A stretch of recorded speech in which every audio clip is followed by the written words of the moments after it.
اللہ اس بات سے نہیں شرماتا کہ مچھر یا اس سے بھی بڑھ کر کسی چیز کی مثالیں بیان کرے۔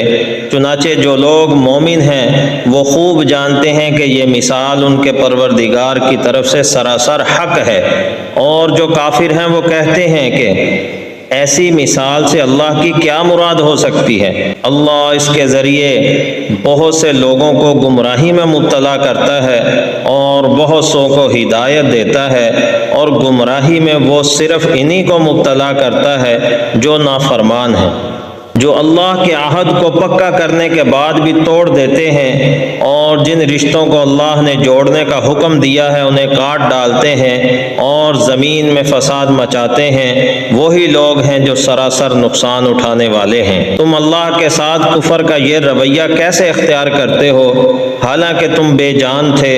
اس نے تمہیں زندگی دی، پھر وہی تمہیں موت دے گا، پھر وہی تمہیں دوبارہ زندہ کرے گا، پھر اسی کی طرف تم سب کو لوٹ کر جانا ہے۔